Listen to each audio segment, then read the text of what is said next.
Bonjour à tous et bienvenue dans ce nouveau webinaire organisé par la plateforme Afrique Éduque. Je suis ravie de vous retrouver aujourd'hui pour parler d'un sujet qui touche tous les parents, les crises de nos enfants et surtout comment réagir intelligemment face à ces situations colériques, pesantes et des fois embarrassantes.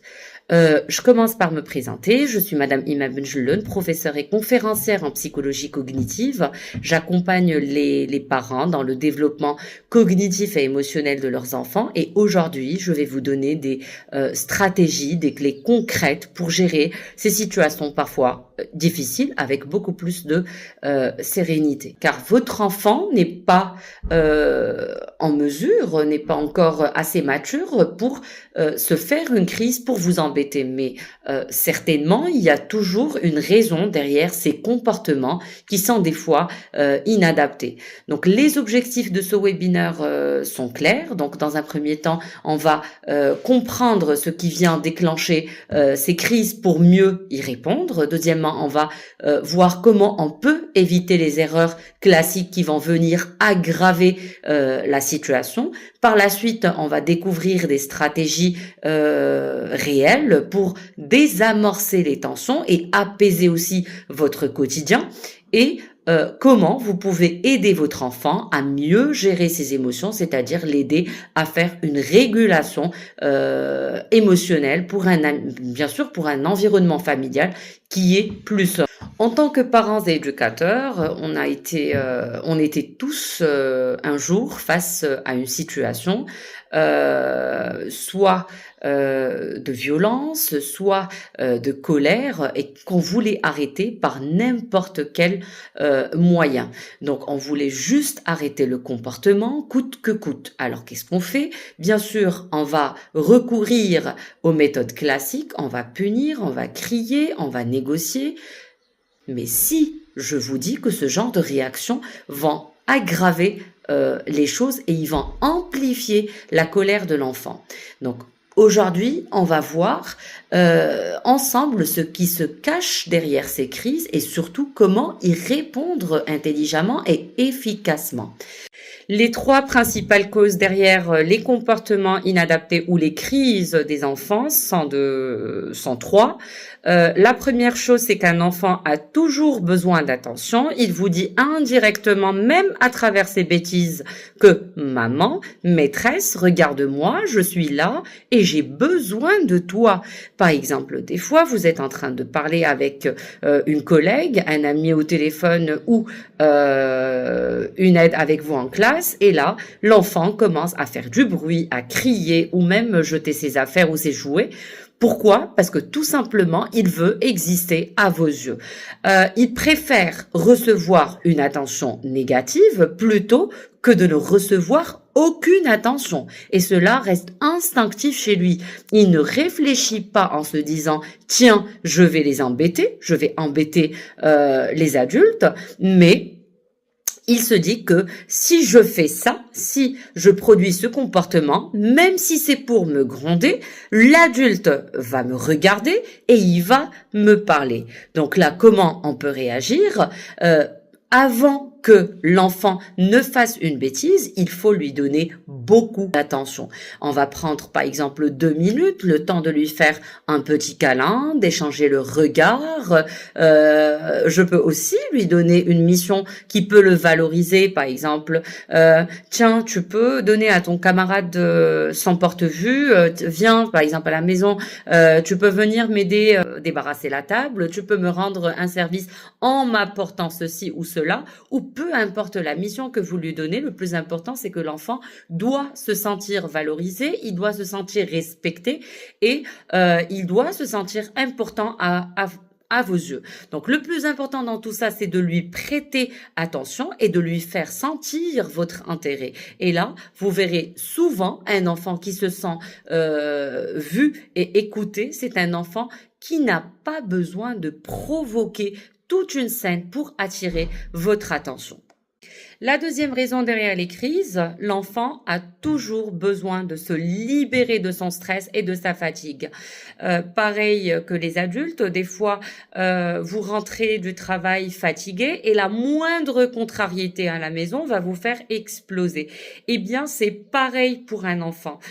Sauf que lui, il a un système limbique encore moins développé et il a toujours besoin d'aide pour la régulation de ses émotions. Un enfant qui est stressé ou fatigué, c'est une tout simplement bombe à retardement qui peut s'exploser à tout moment. S'exploser à travers quoi? À travers une crise qu'on ne pourra pas maîtriser et limiter. Donc un jour, on prend l'exemple d'une enseignante qui m'avait raconté un jour l'histoire d'un petit garçon qui était un garçon exemplaire en classe, il était assidu, il travaillait très bien et après quelque temps, elle voyait le comportement de l'enfant changer complètement. Donc l'enfant refusait de s'asseoir en classe, il n'arrêtait pas de tourner, il dérangeait ses amis, chose qui est contraire à ses habitudes, il tapait ses camarades, il avait des comportements de plus en plus violents. Et la maîtresse était à bout. Et puis, elle est partie à la rencontre des parents. Donc, elle a appris que cet enfant faisait des cauchemars et qu'il dormait mal. Donc, l'enfant n'était pas insolent, mais il était juste fatigué et épuisé. Et enfin, quand votre enfant est agité plus que la normale, posez-vous les questions suivantes. Est-ce que mon enfant a bien dormi? Est-ce qu'il a faim? Est-ce qu'il a eu un trop plein d'émotions durant la journée? Et parfois, un simple moment ou un simple temps calme va suffire pour canaliser, pour aider l'enfant à canaliser ses émotions. On peut prendre du temps pour lui raconter une histoire, regarder un dessin animé avec lui, partager avec lui un moment doux. Tout cela, donc des petits moments qui ne coûtent rien, mais qui peuvent nous éviter des crises inutiles. La troisième raison derrière les comportements inadaptés, ou plutôt les crises, c'est les limites. Ça, c'est principalement dû à l'éducation des parents. On va trouver les limites mal posées. Cela veut dire soit que l'enfant est face à un non excessif et non justifié, ou plutôt on a des parents laxistes et ils permettent tout sans limite. Vous est-il déjà arrivé d'avoir cette impression que votre enfant ne vous écoute jamais? Il fallait répéter votre consigne une première, une deuxième, une troisième, une quatrième fois avant que l'enfant réagisse. Au contraire, un enfant qui se braque à chaque consigne, comme si tout était une négociation sans fin. Si vous êtes souvent face à ce genre de situation, ou si votre enfant a un comportement similaire à ce que je viens de dire, sachez qu'il s'agit d'un problème de limite mal posée. Donc les deux erreurs fréquentes, on va trouver le trop de non ou le trop de oui. Donc si on laisse cet enfant tout faire, l'enfant va tester, va pousser, va explorer jusqu'à ce qu'il va trouver où est sa limite, sauf s'il ne la trouve jamais. Donc à ce moment-là, ça peut se transformer en anxiété ou il va chercher à provoquer encore plus. Sinon, si on est trop strict et on dit non mais sans explication, l'enfant va rentrer en opposition, non pas pour vous embêter, mais parce qu'il a besoin de comprendre. Donc, sans explication, il ressent cette contrainte de résister instinctivement. Donc, prenons un exemple concret. Une maman qui me racontait qu'elle perdait toujours patience chaque matin. Donc sa fille refusait de mettre ses chaussures, elle devait répéter la consigne une fois, deux fois, trois fois, des fois elle était obligée de négocier, elle était obligée de menacer, mais rien ne marche. À la fin, elle était obligée de crier et de forcer la fille à mettre ses chaussures. Donc résultat, la fille pleure, part à l'école en colère et on est tous frustrés. Et notre journée commence mal. Alors, qu'est-ce qu'on peut faire à ce moment-là? Donc, au lieu de répéter en boucle, je lui ai proposé une autre approche. C'est de se baisser à hauteur de l'enfant pour capter son attention. Ça marche à tous les coups. Le regarder dans les yeux et poser un choix clair. Tu préfères mettre tes chaussures maintenant ou dans 2 minutes?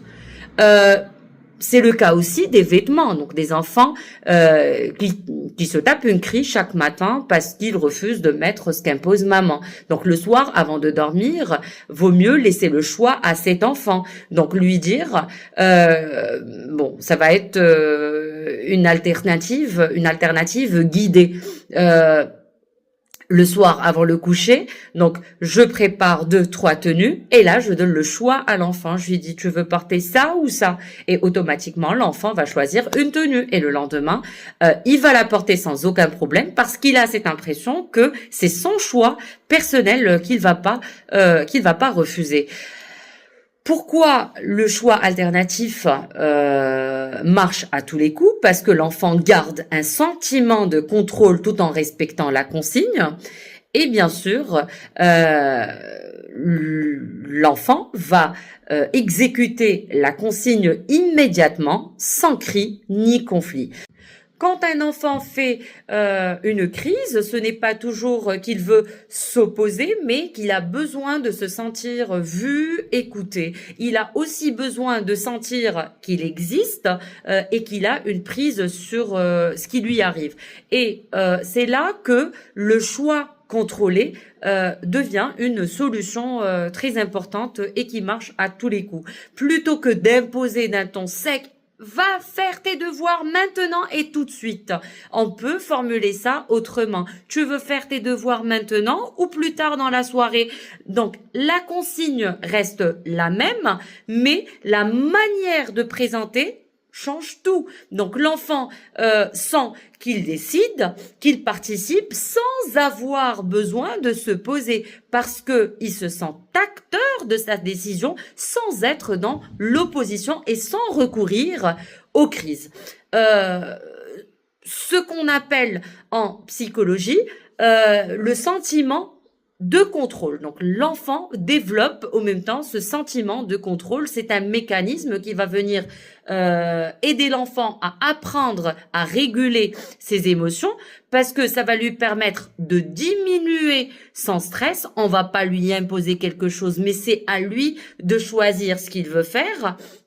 Il va venir renforcer la coopération. Moi, je te donne des alternatives et l'enfant va choisir celle qui l'arrange le plus. Et bien sûr, l'enfant ne va plus avoir ce besoin de faire recourir ou plutôt de faire appel à l'opposition. Et la bonne nouvelle, c'est que ça fonctionne et pour les grands et pour les petits.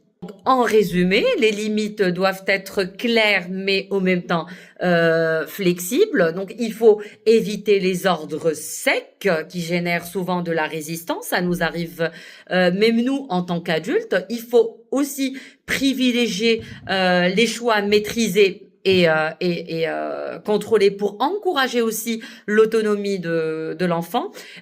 Aussi, on peut demander à l'enfant de reformuler la consigne, s'assurer s'il a bien compris ce qu'on lui a demandé. Donc, moins d'opposition égale automatiquement et signifie plus de coopération et des matins beaucoup plus sereins. Je vous remercie de votre attention et je vous dis à très bientôt.